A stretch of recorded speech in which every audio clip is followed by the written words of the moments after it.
past decade has seen a massive resurgence in the widespread development and popularity of 2D, side-scrolling, Metroidvania, and roguelike independent games. Gaining increased mainstream popularity through both the PC and PlayStation Vita, these games have permeated their ways into the 8th generation of consoles, now being commonly available both digitally and physically at major retailers and limited release distributors like Limited Run Games and Supergiant Games. Among these games is one that has stood out since its initial release in 2014 and its physical release on the Nintendo Switch in late 2019. How's it going, everyone? I'm Tazen and welcome to my must-try recommendation of Transistor.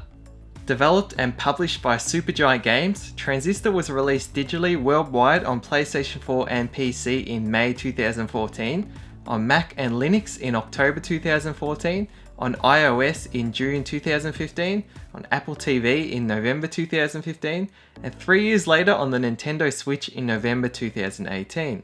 The first and only game in its story, Transistor was the next standalone game to be released by the small studio following the release of their critically and commercially successful game called Bastion. Transistor's story was written by Greg Kasavin, who also served as a co-designer for the game and the writer for Bastion. Amir Rao, the designer for Bastion, served as the other co-director for the game, with Gen Z and Darren Korb reprising their role as the artist and composer respectively. Logan Cunningham, the iconic narrator of Bastion, also returns as the voice actor for the male supporting protagonist in the game, and Ashley Barrett returns as the incredible lead vocalist and singing voice of the female main protagonist. The game takes place in a large, technologically sci-fi advanced and futuristic city called Cloudbank.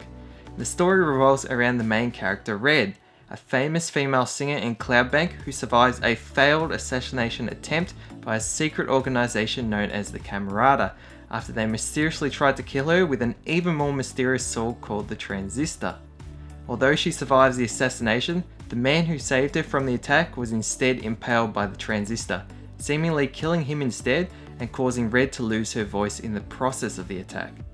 However, under the mysterious circumstances of this man's sacrifice in front of the Transistor, his consciousness was fortunately integrated into the sword, which Red is somehow now able to wield herself.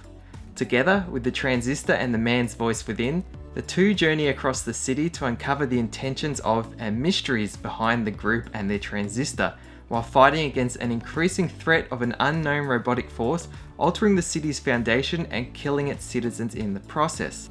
With visible enemies in the field, this action RPG incorporates both real-time and turn-based combat. In real-time, Red can combat enemies with up to 4 different types of attacks, while seamlessly freezing time and allowing you to plan a certain number of actions using a turn meter. Once you've planned and initiated those actions, your turn meter must recover before you can both use any actions in real time or pause time depending on your equipped skills, leaving you vulnerable after each turn-based series of attacks. As a result, this makes for great strategizing between the two styles together. Additionally, your character levels up with experience points, allowing you each time to gain an ability known as a function, an enhancement, and even an optionally equipable limiter that scales the difficulty at the benefit of increased experience points, making the difficulty system diverse and rewarding. Abilities can also be equipped to either be used actively to create an effect for another active ability, or even to create a passive ability, allowing many different combinations by combining over a dozen different functions in different ways. Furthermore, if your health is depleted, instead of instantly dying, you simply lose the use of an ability until regaining it after reaching a set number of save points, forcing you to then switch and try different combinations of abilities when no longer able to use the one you've temporarily lost, adding to a dynamic and fantastic learning experience outside your comfort zone. Only once all active functions are temporarily destroyed in a single battle do you reach a game over screen and need to start from the most recent save checkpoint. All in all, the game takes between 5 to 10 hours to complete a single playthrough, and once completed, you can replay the game with all your progress intact, but with more challenging enemy placements known as the recursion mode. The game went on to become a critical and commercial success, selling over 1 million copies approximately a year and a half after its release on PlayStation 4 and PC. It also garnered more than 100 industry awards and accolades. In 2014, it won Best Strategy for Game Trailer's Game of the Year Awards, and Best Graphics and Art for IGN's Best of 2014. Furthermore, it also won the DICE Sprite Award and the SXSW Gaming Awards Excellent in Musical Score in 2015. The game later went on to receive a limited run, standard and collector's edition physical release on both the PlayStation 4 and Nintendo Switch, in addition to a Best Buy physical release on the Nintendo Switch. Additionally, various merchandise for the game are available on the Supergiant Games website, including iconic posters, t-shirts, soundtracks and more.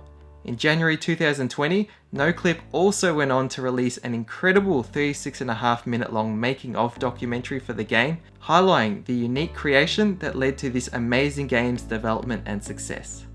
So overall, I highly recommend playing this indie RPG. If I could describe it in any word, it would be beautiful, both from the art, the story, the gameplay, and even the music itself too. I think it's a game that really encapsulates something that makes you think about the story after you've played it, leaving a very emotional impact on you, and also a very thrilling and fulfilling gameplay with a soundtrack that always has you coming back to listen to it more and more. Anyways, thank you so much for watching. I hope you all enjoyed my recommendation and get to enjoy this fantastic game if you try it afterwards. And until next video, stay spot on.